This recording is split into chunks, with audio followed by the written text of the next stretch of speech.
उदालगुरियावबो NLFBनि नैथि जोनोम सान फालिदों।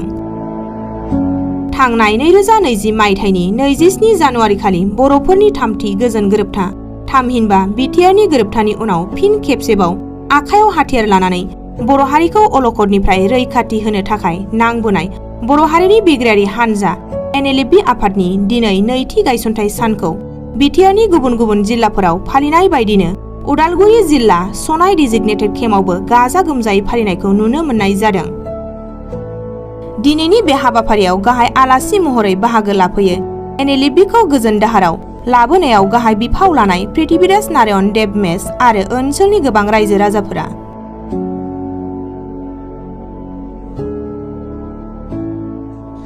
হয়, আজি national liberation front of Bodoland চমুকে NLFBৰ আজি দ্বিতীয় প্ৰতিষ্ঠা দিৱস অৰ্থাৎ ছেকেণ্ড ফাউণ্ডেশ্যন ডে আৰু এই ছেকেণ্ড ফাউণ্ডেশ্যন ডেটো NLFBৰ দুটাকৈ ডেজিগনেটেড কেম্প অৰ্থাৎ কোকৰাঝাৰ আৰু এই ওদালগুৰিৰ সোনাই এই দুটা ডেজিগনেটেড কেম্পত কোকৰাঝাৰ আৰু সোনাইত উদযাপন কৰা হৈছে, উলহ মালহেৰে উদযাপন কৰা হৈছে।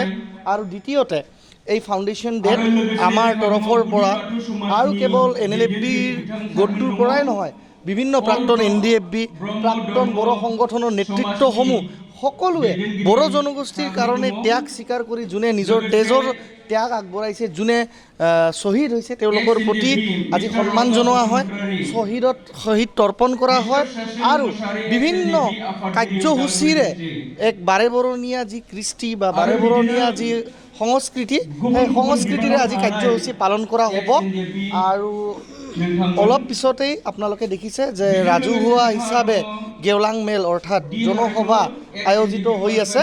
তো এই জনসভাত বিভিন্ন বড়ো জনগোষ্ঠীয় বিভিন্ন বিষয়ৰ সম্পৰ্কে আজি ক'ব গ'লে আইনী ছেফগাৰ্ড, কনষ্টিটিউশ্যনেল ছেফগাৰ্ড, ৰাজনৈতিক সুৰক্ষা কৱচ, সাংস্কৃতিক সুৰক্ষা কৱচ বা বড়ো জনগোষ্ঠীৰ যি স্ব অধিকাৰ, যি বড়ো জনগোষ্ঠীৰ উত্তৰণৰ কাৰণে যি স্ব অধিকাৰ বিচাৰি যি দশকৰ পৰা দশক ধৰি আন্দোলন কৰি আহিছে, কিঞ্চিতভাৱে হ'লেও সফল বুলি ক'ব পাৰোঁ আমি। কিন্তু যিমানখিনি আজি সফলতা প্ৰাপ্ত কৰিছে বড়ো জনগোষ্ঠীয়ে, হয়তো সেইখিনি সৰ্বোচ্চ নহয়। Whatever the achievement is achieved by the Bodo organisation so' far is highly appreciable, but that is not absolute for the Bodo community. The best is yet to come. আমি ভাবোঁ যে যিখিনি অলৰেডি পালে, যিখিনি ত্যাগ কৰিলে, যিখিনি ত্যাগৰ বিনিময়ত পালে, সেইখিনি সৰ্বোচ্চ এতিয়ালৈকে তাৰ বিনিময় বড়ো জনগোষ্ঠীয়ে পোৱা নাই, পাইছে, পোৱাৰ বাটত আছে। আৰু চৰকাৰৰ পৰা যাতে উচিত আলোচনা কৰি কিছু দি কিছু লৈ আদান প্ৰদানৰ জৰিয়তে যাতে শান্তিৰ স্বাৰ্থত, বড়োলেণ্ডৰ উন্নতিৰ স্বাৰ্থত যাতে সেই সমস্যাবিলাক কেৱল নাটকৰ দৰে বা কেৱল চুক্তিৰ কাগজত মানে লিপিবদ্ধ হোৱাৰ দৰে সেইধৰণে নাথাকি সাৰ্বংগীন উন্নয়নৰ কাৰণে সকলো জনগোষ্ঠীৰ মানে একমতত বড়োলেণ্ডক যাতে এক প্ৰেগমেটিক চলিউশ্যন প্ৰদান কৰিব পাৰি, সেইটোৰ ক্ষেত্ৰতো আজি আলোচনা কৰা হ'ব।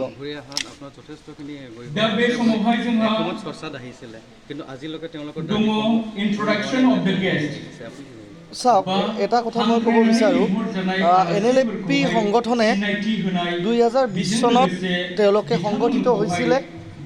তেওঁলোকে বিটিআৰ একৰ্ডৰ কিছু দফা, বিটিআৰ একৰ্ড তথা তৃতীয় বড়ো শান্তি চুক্তিৰ কিছুমান দফা আখৰে আখৰে পালন নোহোৱাৰ কাৰণে আজি যিদৰে চাওক, আজি আপোনালোকে যি কেম্পত আজি থিয় হৈ আছে, এই সোনাইৰ NLFB কেম্পটো দৰাচলতে আগত আছিল তদানীন্তন NDFBৰ মানে প্ৰাক্তন সভাপতি বা প্ৰতিষ্ঠাপক সভাপতি ফাউণ্ডাৰ প্ৰেছিডেণ্ট ৰঞ্জন দৈমাৰী ওৰফে DR নাবলা ডাঙৰীয়াৰ নেতৃত্বত থকা ডেজিগনেটেড কেম্প।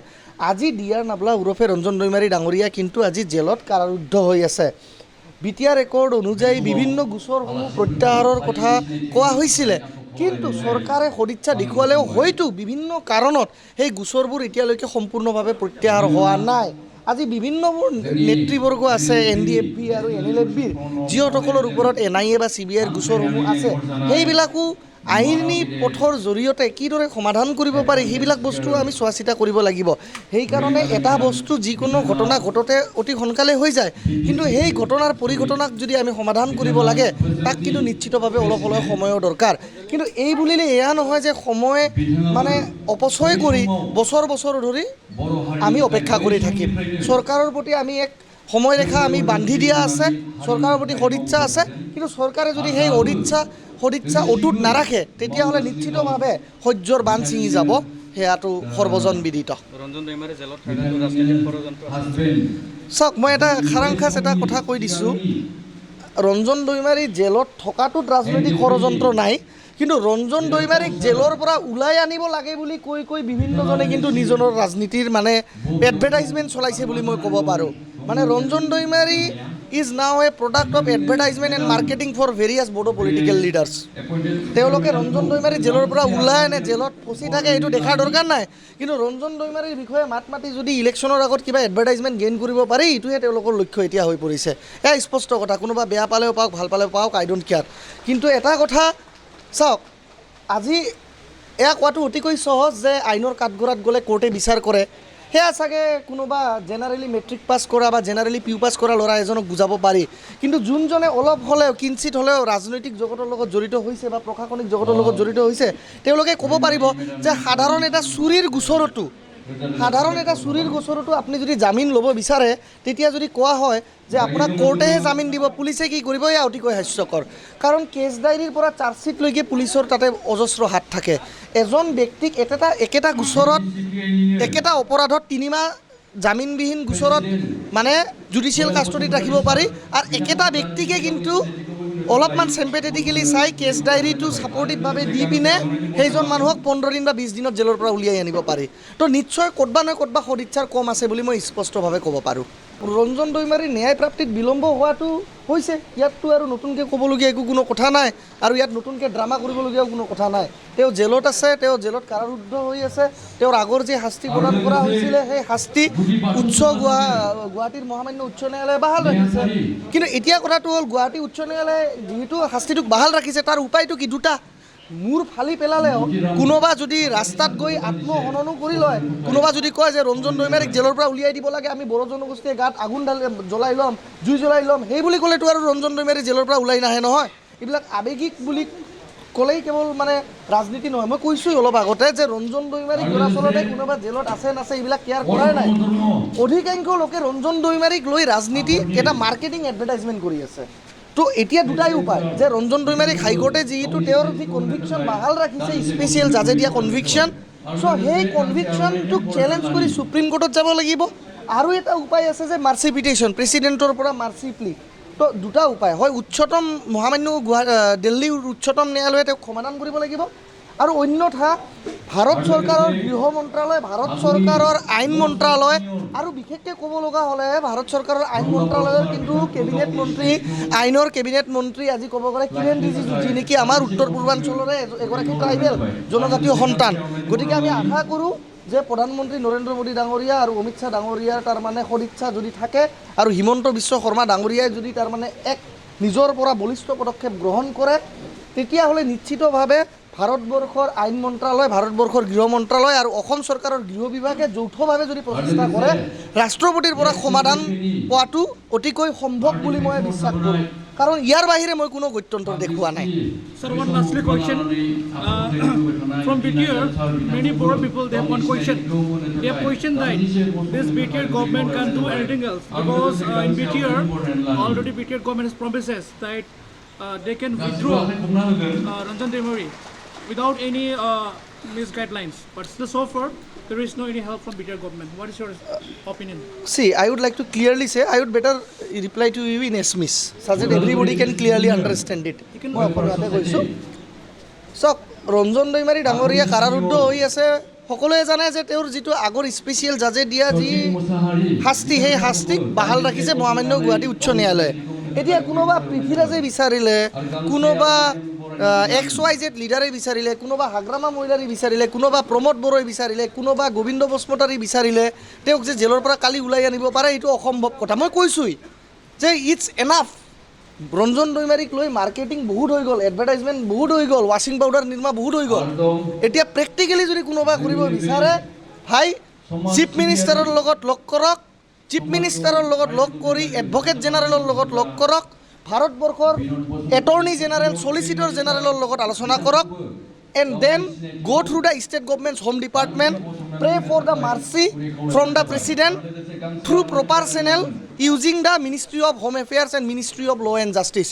আইন মন্ত্ৰালয়, গৃহ মন্ত্ৰালয় আৰু ভাৰত চৰকাৰৰ যি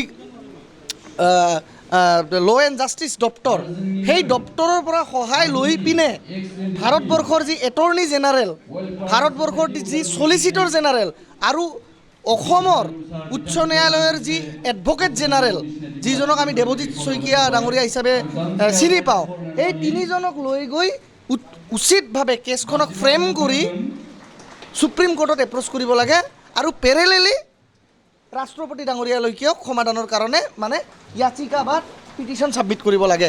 ইয়াৰ বাহিৰে যদি কোনোবা কিবা কৈছে, I don't think it is none other than it's not at all a true game, it's about a melodrama, this is all about melodrama, just নাটক কৰি আছে, তাৰ বাহিৰে একো নাই। চাওক, NLFBৰ দাবী এটাই কথা যে অলৰেডি BTR ৰেকৰ্ড স্বাক্ষৰিত হৈ গ'ল, অলৰেডি অসম চৰকাৰ, ভাৰত চৰকাৰ, বিভিন্ন বড়ো সংগঠনৰ প্ৰতিনিধি, বিভিন্ন বড়ো নেতৃবৰ্গই NDFBৰ সমূহ গোটে এপচুকে ধৰি সকলোৱে তাতে স্বাক্ষৰ কৰিলে এক কম্প্ৰিহেনচিভ চলিউশ্যন বুলি। কিন্তু যি দফাবোৰ তাতে আছে, আজি সেই দফাবোৰ চমত ৰাজি হোৱাৰ পিছতো, তাতে চৰকাৰে মানে কনচেণ্ট দিয়াৰ পিছতো, ত্ৰিপাক্ষিকভাৱে স্বাক্ষৰিত হোৱাৰ পিছতো বহু দফা আজি কিয় তাৰমানে আমি ৰূপায়ণ হোৱাটো দেখিবলৈ পোৱা নাই। যিদৰে আজি BTRত 500 কোটি টকা বছৰে বছৰে পাব লগা আছিলে, 3 বছৰত 1,500 কোটি টকীয়া পাব লগা আছিলে, আজি 2 বছৰ ফাইনেন্সিয়েল ইয়াৰ গুচি যাবলগীয়া সময় হ'ল, কিন্তু আজিলৈকে 500,000 কোটি টকাৰ আমি 100 কোটি টকাও দেখিবলৈ সক্ষম নহ'লোঁ। আজি NITৰ ইষ্টাব্লিছমেণ্টৰ কথা আছিলে, আজি চেণ্ট্ৰেল ইউনিভাৰ্চিটি ইষ্টাব্লিছমেণ্টৰ কথা আছিলে, আজি এৰিয়া ইনক্লুজনৰ কথা আছিলে, দাঁতিকাষৰীয়া গাঁওসমূহক অন্তৰ্ভুক্ত কৰি BTC তথা তদানীন্তন BTADক এক বৃহৎ BTR অৰ্থাৎ বড়োলেণ্ড টেৰিটৰিয়েল ৰিজনলৈকে পৰিণত কৰাৰ কথা আছিলে, 40খন চিটক 60খন চিটলৈকে বৃদ্ধি কৰি যি কনষ্টিটিউশ্যনেল এণ্ড লেজিছলেটিভ পাৱাৰ সেইটো বৃদ্ধি কৰাৰ কথা আছিলে, যিটো motto of the accord to augment the power and functions of the BTC council, সেইটোতো এতিয়ালৈকে আমি দেখিবলৈ সক্ষম হোৱা নাই। তাৰ কাৰণে নিশ্চিতভাৱে মই কোনো ৰাজনৈতিক দলক দোষ দিব বিচৰা নাই, কিন্তু যদি সেইবিলাক নহয় তেতিয়াহ'লে নিশ্চিতভাৱে এটা আগন্তুক দিনৰ আকৌ সংগ্ৰাম হ'ব।